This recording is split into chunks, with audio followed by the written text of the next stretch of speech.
car, he wants to maintain the car.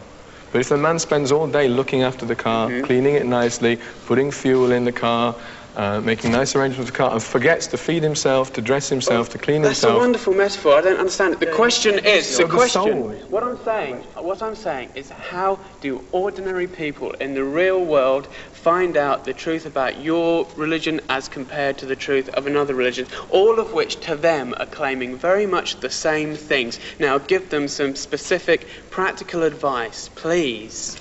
So the point is... Right, give the answer, please. So there may be so many different travel agencies. Now, first of all, one has to have the desire to travel. Now, if someone's completely content with material life, they'll never have any impetus to look for spiritual enlightenment. Given that someone does have a little disillusion with this material world and wants to inquire into the nature of the truth, then there are different people who are offering different paths or different solutions, just like different travel agencies may offer different resorts.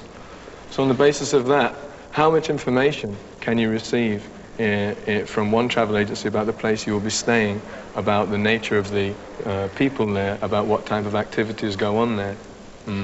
Like the spiritual world, most descriptions of the spiritual world are very vague. But within Krishna Consciousness there are very vast descriptions of what it's like in the spiritual world, very detailed descriptions. Krishna is the Supreme Lord.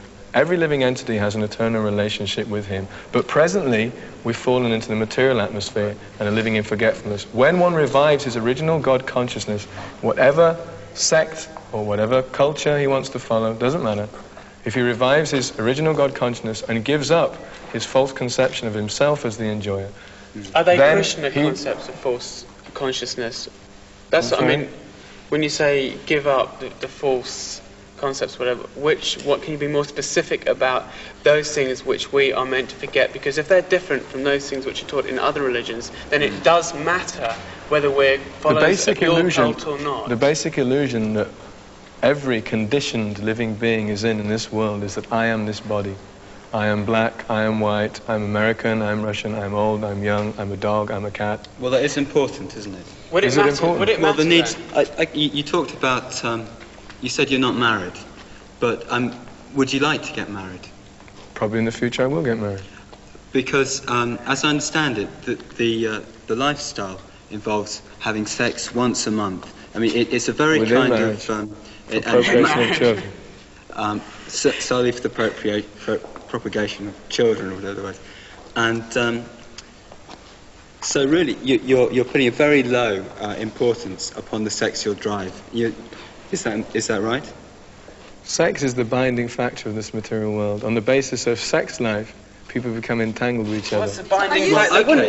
So you're saying that that's not very important. No, but what we're saying is practical. No, I mean, we're not. And we're not saying it's not very important. We're saying it's very significant because on the basis of that sexual attraction, the living entity becomes bound to this material world. On the basis so of you're that trying to deny your attraction, sexuality. It's not a case of denying the sexuality, but we don't become slaves to it. Are you saying it's unnatural? Sex drive is there, but human life is meant for controlling it. Is meant for controlling it. We can see what the results in the world are of uncontrolled sex life. I mean, can you tell me, just so I've got this right, within marriage, sex once a month? And only for procreation. And only for procreation? You're And smiling not because you know this is weird. No, I'm not smiling because I know it's weird. Well, why You think it's weird because you've been brought up with a certain set of values, so therefore you accept that I'm completely normal, I'm completely normal, and whatever I believe is perfectly true. And if someone thinks something different, that's weird. Are you saying... No. That's your idea. That's your idea. That is not at all.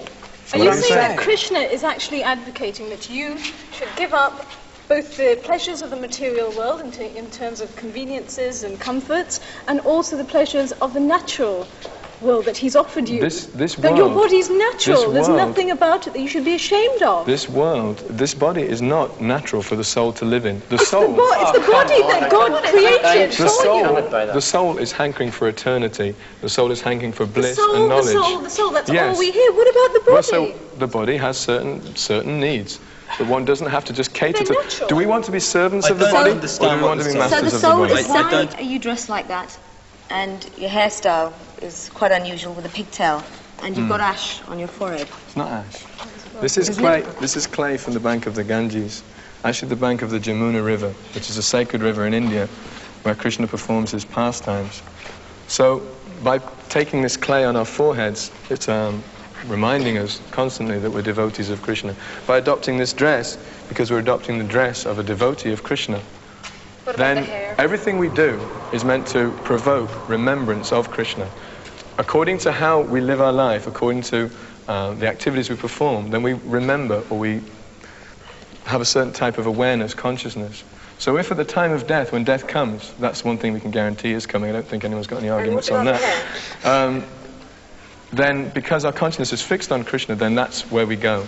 If one's consciousness is constantly dovetailed towards this material body, then he'll get another material body. If one's always meditating on sex life, then he'll get a body which is appropriate for someone who wants to enjoy sex. But it sounds like